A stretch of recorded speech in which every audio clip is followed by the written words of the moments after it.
મિત્રો સ્વાગત છે અમારી ચેનલ પર ફરીવાર તમારી સાથે ઠાકર ડેરી ફાર્મિંગ। મિત્રો બનીમાં ઘણી ખરી ભેંસો જે વિયાણ થયેલું હોય ત્યારે દુવાની ઘણી બધી ભેંસો હોય અને મિત્રો જ્યારે ભેંસોને આહાર મૂકવામાં આવે જે ખુલ્લી રહેતી ભેંસોમાં તો આવી રીતે કોથળી એમના સિંગમાં અટકાવી અને પહેરાવીને મૂકવામાં આવતું હોય છે, જેના કારણે એમની અંદર તો ખાણ તો ઓછું જ હોય આહાર, બાકી બધો ભૂસો હોય છે। તમે જોઈ શકો ખરેખર બીજી બધું જે એમના જંગલ પર નિર્ભર રહેતી હોય છે અને એના આધારે દૂધ આપતી હોય છે। આવી રીતે બધી ભેંસોને પહેરાવે જેના કારણે બીજી ભેંસો પણ એની અંદરથી ખાઈ ન શકે અને એ પણ જાતે ખાઈ શકે ખુલ્લામાં રહીને। અને બીજી ભેંસો જ્યારે શાંતિથી આરામ કરતી હોય તમે ખરેખર નજારો જોઈ શકો બનીનો સવારનો। હાલ તો એકદમ ખુલ્લું રણ છે કારણ કે વરસાદ હજી સુધી ત્યાં થયો નથી અને હવે પછીના દિવસોમાં વરસાદ થશે ત્યારે ધીરે ધીરે બન્નીનું નવું ઘાસ પણ તૈયાર થઈ જશે। તમે જોઈ શકો કે જ્યારે ચરવા જવાનો સમય હોય પશુઓ આવી રીતે જે એમનો વધ હોય ત્યાં પાણી પી અને સવારથી પછી ચરવા નીકળતા હોય છે। અને મિત્રો સુંદરતા કોને કહેવાય બન્ની ભેંસની કે તમે જોઈ શકો જેમના પાસે ઘણી ખરી ભેંસો હોય તેમ છતાં એમની ભેંસોનો શણગાર કરતા હોય છે અને તેમનું એક ધ્યેય હોય છે કે આપણી શ્રેષ્ઠ ભેંસ અને કેવી રીતે સારી એનાથી ઉપરોક્ત સારી નસલની ભેંસ તૈયાર કરવી એ તેમના લોહીમાં જ વણાયેલું હોય છે, જેના કારણે તેઓ સારા બૂલનો ઉપયોગ કરી અને એમના વાડામાં સારી ભેંસો તૈયાર કરતા હોય છે। અને એક બાજુ જ્યારે દોવાનો સમય પૂરો થવા ઉપર આવ્યો હોય અને ઘણી ખરી ભેંસો આવી રીતે ચરવા નીકળતી હોય તમે જોઈ શકો ખરેખર સુંદરતા। એટલે મિત્રો બનીમાં ખરેખર સારા બૂલનો ઉપયોગ કરે અને જેમ બને એમ સારી નસલ તૈયાર કરવાનો પ્રયત્ન કરતા હોય છે, કારણ કે એમના પાસે જે જૂની પુરાણી સારી નસલની ભેંસો તો છે જ અને એના ઉપરોક્ત સારા બૂલનો ઉપયોગ કરી અને જે પણ પશુ નવું તૈયાર થાય એ સારું થાય, શ્રેષ્ઠ થાય એના માટેનો એ ખરેખર પ્રયત્નો કરતા હોય છે। તમે જોઈ શકો કે આવું ઝુંડ હોય જે રાત્રિના સમયે ભેંસોને રોકાણ કરવા માટે ખરેખર ફરતે વાળો પાડીઓ માટે અલગ, ભેંસો માટે અલગ આવો રાખેલો હોય અને રાત્રિનો સમય જે પણ ભેંસો સવારના દોવાન થઈ જાય અને એના પછી જે ધીરે ધીરે ભેંસોને ખુલ્લી મૂકવામાં આવતી હોય છે, એટલે તે સવારના સમયે જે પાણી બીજું પી અને નીકળતી હોય છે ચરવા માટે। તમે જોઈ શકો કે આવો વાળો હોય અને બધી ભેંસો ખુલ્લી, એક પણ ઝઘડાતી નથી કેમ કે એમનું રૂટિંગ થઈ જાય છે। અને આવી રીતે અમુક પશુ અમુક જગ્યાએ જે લોકો હોય મોટા બ્રીડરો કે જે સવારમાં ચરવા જતી હોય છે ભેંસો એમને ભૂસો કે કોઈ ચારો આવું આપી અને પછી મૂકતા હોય છે, કારણ કે અમુક જગ્યાએ ઉનાળાનો સમય છે એટલે ખરેખર ઘાસ તો ક્યાંક જ જોવા મળે છે, એકદમ સૂકો પ્રદેશ થઈ ગયો છે એટલે ચારો આપી અને ઘણી ભેંસો ચરવા જતી હોય છે।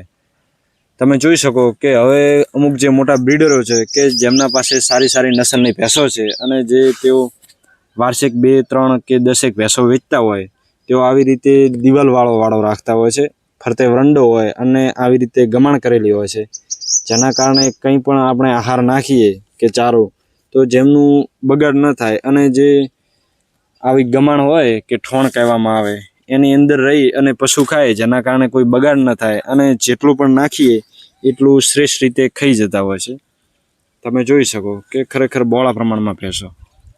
અને મિત્રો જે બન્નીની સુંદરતા કોને કહેવાય, ખૂબસૂરતી, તમે જોઈ શકો એક ભેંસનું ઉદાહરણ લઈ શકાય કે મિત્રો જો આવી ભેંસ હોય અને જો એમના જે વાડામાં સારો બૂલ હોય તો ખરેખર જે પણ જોટી તૈયાર થાય તમે જોઈ શકો કે ખરેખર રૂપની જોરદાર। અને મિત્રો જે આ જ્યારે વેતર ઉપર આવે અને સારું દૂધ ઉત્પાદન આપે તો મિત્રો જે શોખીન લોકો હોય એ કિંમત નથી પણ ભેંસ જોતા હોય છે એટલે ખૂબ જ મોટી કિંમત આપી અને ભેંસો ખરીદી શકતા હોય છે। તમે જોઈ શકો કે ખરેખર આ ભેંસના જે બચ્ચા આવે એની સિંગ ક્વોલિટી તમે જોઈ શકો, કાન અને પાછળનું જે સ્ટ્રક્ચર જે મજબૂતાઈ, એટલે મિત્રો જો આવી ભેંસો હોય અને એના જે બચ્ચા આવે એ ખરેખર જે બ્રીડરો હોય કે જે ખરેખર બન્ની ભેંસની ઓળખ હોય એ મિત્રો લઈ જતા હોય છે ગમે એટલા રૂપિયા આપીને। એટલે મિત્રો જો આવી મજબૂત ભેંસો હોય તમારી જોડે, હાલ તો ખરેખર બન્નીમાં ગરમી વધુ પડે છે એક સાઈડ અને એક સાઈડ ચરવાનું પણ ઓછું, તેમ છતાં ખરેખર આ બધી જે કીચડ હોય કે તળાવ હોય એના અંદર જે પડીને બધી ભેંસો આવી રહી છે એટલે એમના ઉપર જે કીચડ એકદમ છાંટેલા જેવું છે. એટલે મિત્રો હાલ તો ખરેખર બન્નીમાં વિયાણ ઓછો છે અને જેમ સમય થશે એમ હાલ ચોમાસો આવશે, વરસાદ પછીના દિવસોમાં ધીરે ધીરે પશુ વિયાવાનું ચાલુ થઈ જશે. તમે જોઈ શકો કે ખરેખર બન્નીમાં એક નિયમ છે કે ઘણા ખરા લોકો પાસે ઓછી ભેંસો છે પરંતુ સારી અને શ્રેષ્ઠ ભેંસો રાખતા હોય છે.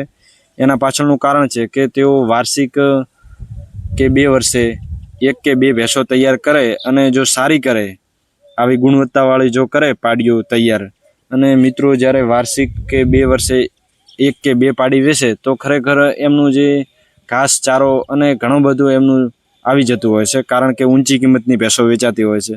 એટલે મિત્રો જો તમે જોઈ શકો કે ખરેખર કચ્છમાં રહી 2 ટાઈમ ચરવા જાય ભેંસો, અને ઘણી ખરી જગ્યાએ હવે ચરવાનું ઓછું છે એટલે ખાણદાણ પણ આપતા હોય છે. મિત્રો તમે મજબૂતાઈ જોઈ શકો છો. એટલે મિત્રો જો જેટલી ભેંસો ખુલ્લી રહેશે, શાંત રહેશે, એટલું શરીરનું જે બાહ્ય લક્ષણો છે એ ખરેખર મજબૂત થશે. તમે જોઈ શકો કે ખરેખર ચામડા ઉપર જે લોહી ચમકતું હોય એ કહી શકાય, અને તમે સુંદરતા પણ જોઈ શકો છો. એટલે મિત્રો જો આવી તૈયાર કરશો તો જ ખરેખર દૂધ ઉત્પાદનમાં પણ ફાયદો થશે અને ખરેખર પશુપાલન પણ આગળ આવી શકે. એટલે મિત્રો જેટલી ઓછી રાખો પણ સારી રાખો, અને એને જે પૂરતા પ્રમાણમાં આહાર આપી અને એકદમ તૈયાર કરતા રહો. મિત્રો બન્નીમાં ગરમી વધુ પડે છે. તમે જોઈ શકો કે ખરેખર પાડીઓ જે કિચડમાં કે તળાવમાં રહી અને એમની જે ચામડી ઉપર ખરેખર કેટલી માટી ચોંટી ગઈ છે. ખરેખર કયા કલરની ભેંસ છે એ પણ જાણવું મુશ્કેલ છે. એટલે મિત્રો આ માટી ઠંડી હોય છે, જેના કારણે આ પશુઓને વધુ મજા આવતી હોય છે. તમે જોઈ શકો કે ખરેખર આંખે પણ થોડું થોડું દેખાતું હોઈ શકે. એટલે મિત્રો જો આવી માટી ચોટેલી હોય અને એ પાણીમાં બેસે એટલે માટી એકદમ ઠંડી હોય છે, જેના કારણે એનું જે આખું શરીર એકદમ ઠંડુ થઈ જતું હોય છે, જેના કારણે બધી ભેંસો પાણીમાં રહેવું વધુ પસંદ કરતી હોય છે. અને મિત્રો ઘણા ખરા લોકો આવી રીતે જે આવું નિશાન પાડતા હોય છે એના પાછળનું કારણ છે કે કોઈ પણ સારી ભેંસ હોય, સારી નસલની, જે પાડી પુખ્ત વયની થાય એટલે એને નિશાન પાડી દેતા હોય છે કે ગમે તે કોઈ ઇલાકામાં ખોવાઈ જાય તો એ પરત કરી દેતા હોય છે. આવું નિશાન એમનું જે બન્નીમાં પ્રખ્યાત હોય છે, અને ઘણી ખરી ભેંસો જે સારી હોય છે તેમને જ આવું સિમ્બોલ પાડવામાં આવતું હોય છે. અને મિત્રો આવી રીતે જ્યારે ગેટ ખોલવામાં આવે એટલે બધી ભેંસો જે સવારના સમય થઈ જાય એટલે ચરવા નીકળી જતી હોય છે ખૂબ જ બહોળા પ્રમાણમાં. તમે જોઈ શકો કે એક એક જે માલિક હોય એના પાસે આટલી બધી ભેંસો હોય છે.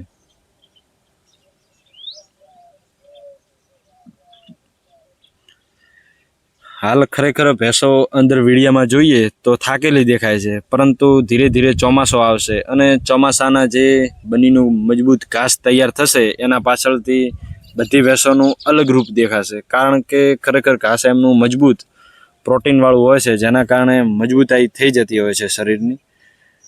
તમે જોઈ શકો કે એક એક જે મોટા મોટા બ્રીડરો હોય એ ખરેખર આટલી બધી ભેંસો રાખતા હોય છે, જેના કારણે એઓ ચારવા જાય તો ખરેખર 1 કે 2 માલિક જ જોડે જતા હોય છે, બીજી બધી ભેંસો તે જાતે જ ચરતી હોય છે.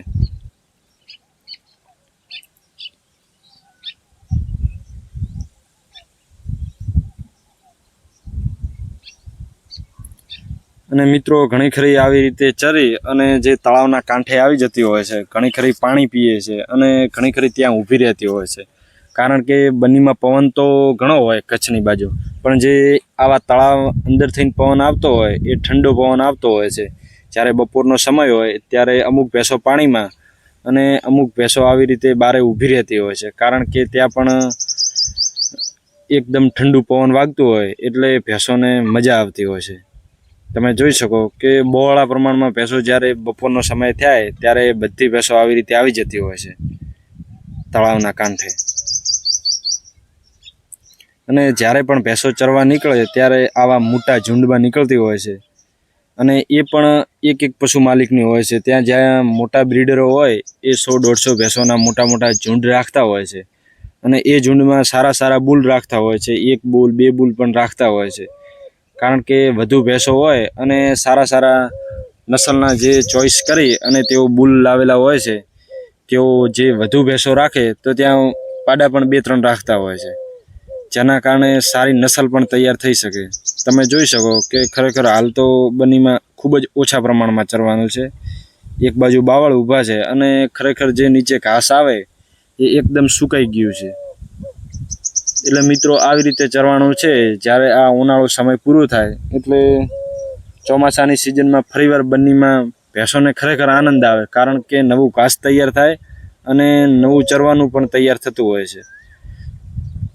એટલે હાલ તો ખરેખર કેટલી માટી ઉડે છે, કારણ કે ભેંસોને આ ઉનાળુ સિઝન કાઢવી એ ખૂબ જ કાઠી હોય છે. બીજી 2-3 સિઝનમાં તો ખરેખર ફાયદો થાય કે એક બાજુ ચરવાનું હોય અને એક બાજુ જ્યારે ઠંડી હોય પણ ચરવાનું હોય, એટલે કોઈ વાંધો આવતો નથી. અને ઉનાળાની સિઝનમાં પાણી ઓછું હોય છે અને ચરવાનું તો એકદમ ઓછું હોય છે. એટલે જે ઉનાળાનો સમય આવે ત્યારે એકદમ ખોરાક ઓછો થવા માંડે એટલે પશુ ધીરે ધીરે થાકવા પણ લાગતું હોય છે. તમે જોઈ શકો કે બહોળા પ્રમાણમાં આવી રીતે ભેંસો ચરવા આવતી હોય છે અને એવા માલિક લઈને આવતા હોય છે. અને ભેંસોને પણ ખબર હોય છે કે સવારથી નીકળી અને કઈ બાજુ જઈએ તો ત્યાં ચરવાનું થોડું થોડું મળી રહે. અને એના માલિકો પણ ભેગા જતા હોય છે. ત્યાં અમુક મોટી મોટી મેમ્બર ભેંસો હોય છે કે જે એની આગળ ઘંટ બાંધેલો હોય છે, જેના કારણે બીજી બધી ભેંસો પણ એની પાછળ પાછળ જતી હોય છે.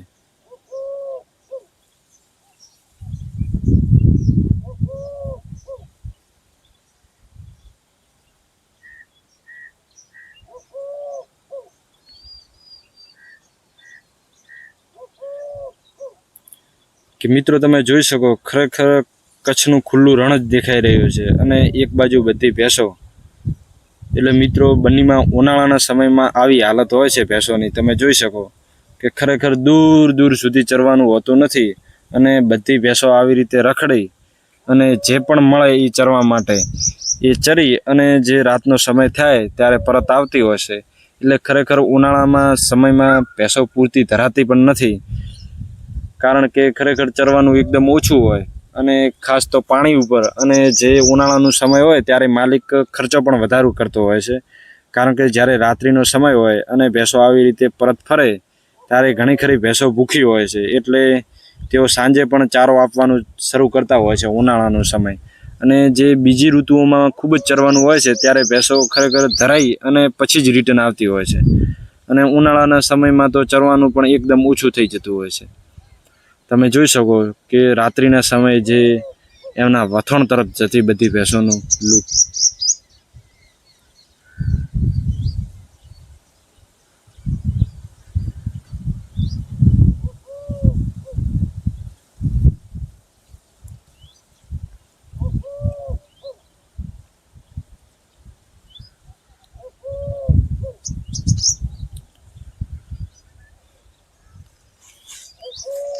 અને મિત્રો આવી રીતે બધી ભેંસો જે પાણીમાં ચરી, જે પાણી બીજું પી અને ખરેખર જે ઠંડો સમય થાય અને ભેંસોનું જે શરીર એકદમ ઠંડુ થઈ જાય ત્યારે અમુક અમુક ભેંસો ચરવા નીકળી જતી હોય છે. અને તમે જોઈ શકો કે ખરેખર ભેંસોનું ઉપર લોહી નથી, પણ ખરેખર જે બાવલાની ક્વોલિટી કહેવાય એ ખરેખર કેટલી મજબૂત. એટલે મિત્રો આવી ભેંસો જે દિવસનું આખો દિવસ ચરી રખડી અને સારું દૂધ ઉત્પાદન આપતી હોય છે, એના પાછળની મિત્રો કિંમત ખૂબ ઊંચી હોય છે. તમે જોઈ શકો કે આખો બપોરનો સમય પાણીમાં પડી અને હવે ચરવા જતી હોય છે અને સવારમાં પણ એકદમ ઓછું ચરવાનું હોય છે. તેમ છતાં જ્યારે સાંજનો સમય માલિક દોવામાં આવે ત્યારે ખૂબ જ પૂરતા પ્રમાણમાં દૂધ આપતી હોય છે. તમે જોઈ શકો કે ખરેખર સારી ક્વોલિટીની ભેંસો. અને મિત્રો ઘણી ખરી ભેંસો જે બપોરનો સમય હોય ત્યારે ફરજિયાતપણે ઘણી ખરી આવી રીતે તળાવમાં જતી હોય છે, કારણ કે શરીર એકદમ એમનું ગરમીથી ભરેલું હોય, કારણ કે ઉનાળામાં એકદમ ગરમી પડતી હોય છે કચ્છમાં.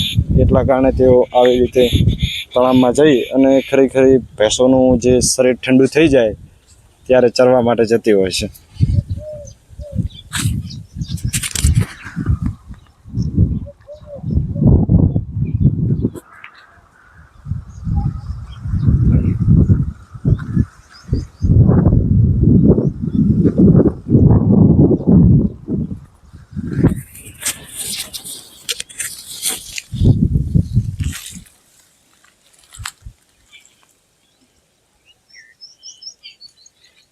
તમે જોઈ શકો કે એક એક કરીને ભેંસ બતાવવાનો પ્રયત્ન કરીશ.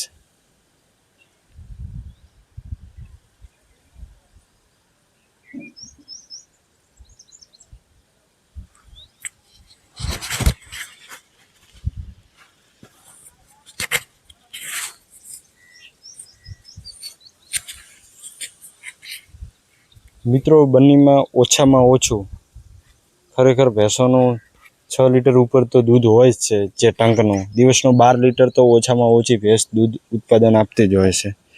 અને મિત્રો જેટલી ભેંસ મજબૂત એટલું દૂધ વધારે.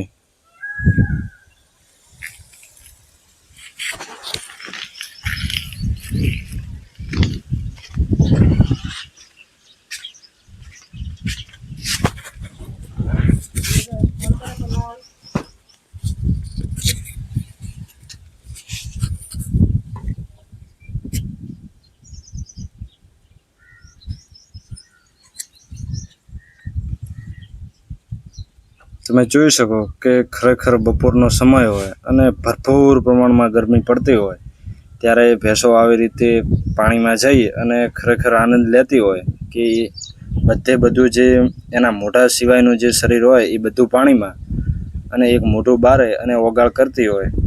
મિત્રો ખરેખર એક અદ્ભુત અનુભવ હોય છે એમનો, કારણ કે એકદમ શરીર ઠંડુ બની જાય અને એમને પણ આનંદ આવતો હોય.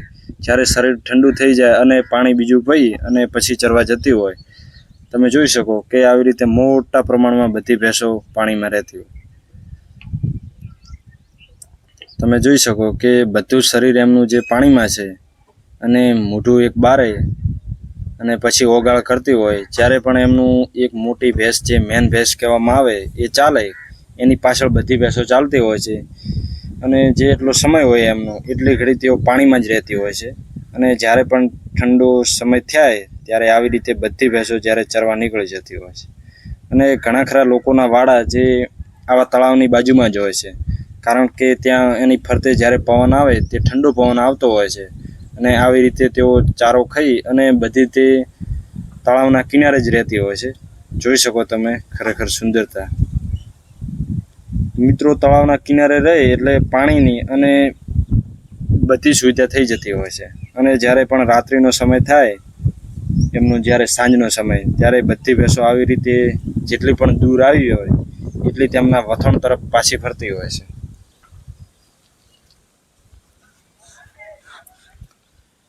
તમે જોઈ શકો કે ખરેખર ઉનાળાના સમયમાં બધી ભેંસો થાકી ગઈ છે અને જેમ જેમ સમય જતે તેમ તેમ ખરેખર પાછી ભેંસો મજબૂત થઈ જશે. આવી રીતે ખુલ્લામાં ખાલી બાવળિયા અને અમુક અમુક જગ્યાએ થોડું થોડું ઘાસ જોવા મળે છે. બાકી રણ એકદમ સૂકું થઈ ગયું છે આવા સમયમાં. અને હજી પણ જો વરસાદ નહીં પડે તો ખરેખર ગંભીર હાલત થઈ જશે બંનેની. તમે બુલ જોઈ શકો એકદમ થાકી ગયો, કારણ કે ચરવાનું એકદમ ઓછું થઈ જાય એટલે એમનું જંગલ પર નિર્ભર જ હોય છે. અને સાંજના સમયે આવી રીતે બધી ભેંસો હોય એ એમનું જે વથણ હોય કે એમનો ઇલાકો હોય, આવી રીતે બધી ભેંસો આવી અને એકઠી થઈ અને ત્યાં બેસતી હોય છે. તમે જોઈ શકો કે એમના વિસ્તારમાં હવે ધીરે ધીરે વરસાદ આવવાનું આગમન થઈ રહ્યું છે એવું દેખાતું હોય નજારું જોઈ. અને જે એમનો ઇલાકો હોય ત્યાં આવી રીતે બધી ભેંસો તમે જોઈ શકો કે આવી રીતે એકઠી થઈ.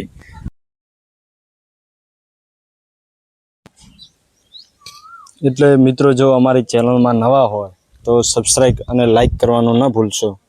મિત્રો જેમ બને તેમ તમને સારા વિડીયો પહોંચાડવાનો પ્રયત્ન કરીશું. તમે જોઈ શકો કે જ્યારે સાંજનો સમય હોય ત્યારે આરામ કરતી બધી ભેંસો.